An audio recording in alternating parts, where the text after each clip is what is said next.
and I thought I'd show you how to go about doing that. So before you do this, make sure any data that you've got on your PC that you may need is backed up, and I'll leave that to you to figure out what you do and what you don't need. I'm just going to concentrate this time on the actual install of Windows 7. So what I'm going to do is I'm going to go ahead and restart this machine. I've got the Windows 7 disk in, and this machine is now set to boot from the DVD. Okay, so as this machine restarts, it's going to ask me to press any key to boot from DVD, which I do, and now it's going to actually hand over to the disk, and it's going to install the Windows files.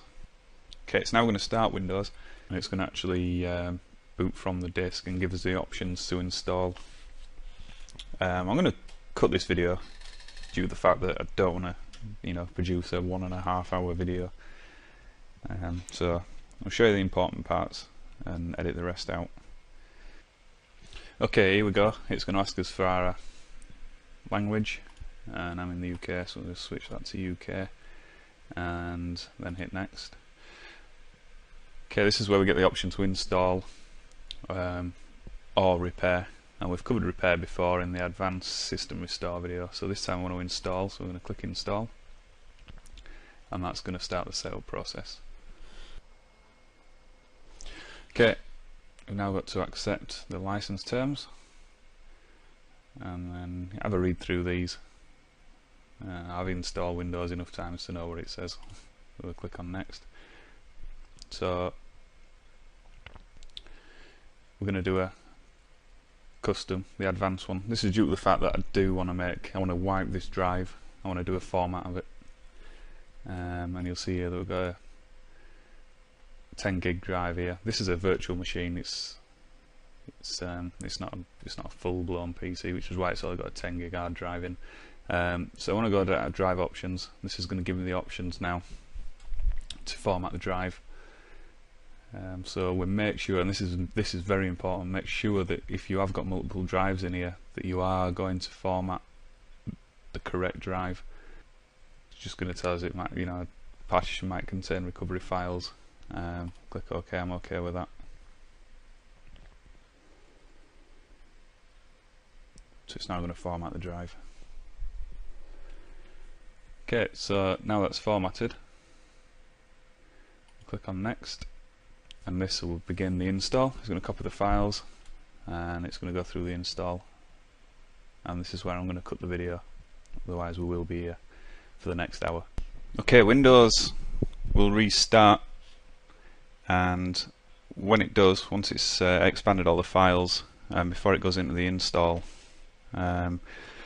when you get the screen coming up saying you want to boot from CD or DVD, don't press any key, let it boot through, and then it'll continue with the setup.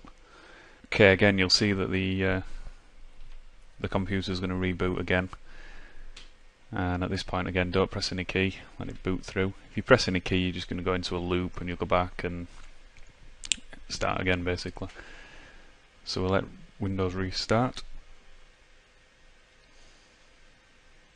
Okay, once we get through the main bulk of the install, we're going to be asked for a few details.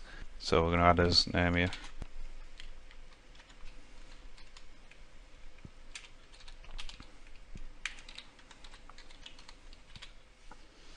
Once you've added your name, click next. Type a password if you want. You can always set that up again later. I'm going to skip this bit for now. Again, product key, I'm going to skip this due to the fact I don't really want to be putting my product key in on the video. And you get 30 days to activate Windows anyway, so you can do that from within Windows or at that point. I recommend you to do it at that point, and then it's done. And the first time you go on the internet, it'll then register your Windows. So we're going to use recommended settings, and this is where we set as time zone, and here I'm actually set at the right time, and then we're going to select home network here. This is due to the fact that we are on a home network. I'm just going to skip this. This is all the network and sharing setup, and this is, I always find it easier to do this from actually inside Windows, so we can skip that bit. We're all interested in the install at the moment. Okay, Windows is just going to finish up here. It's just going to get the system ready for use. Okay, there we have it. Windows will now update, and we'll just take a look at that. Automatic updates is turned on by default, and I recommend that you leave that there. It needs to update. It's one of the other things, just to make sure that your screen is at the right resolution.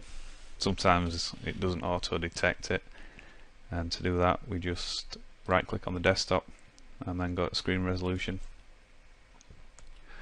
and we've got resolution settings here. We drop that down. You can pick your resolution. A lot of the times Windows will detect this. Again, this is a virtual machine, so I've just had to change this, and you just select your screen, click apply and click OK. It'll give you the option to keep your settings or to revert to the new ones. So click OK and come out of that, and that's it. That's basically how you install Windows 7. Depending on how you're doing it, if you're up, you can, that was a clean install. There's also, you can do like repair installs, where it'll keep all your data and it'll put that in a separate file. But again, I may cover that in another video later on. This is just how to do a clean install, format your hard drive and install Windows. Like I say, most important thing, make sure your data's backed up before you do anything. If you've got any important files or folders on your computer that you'd like to keep, and that's it. How to install Windows 7. Thanks for viewing.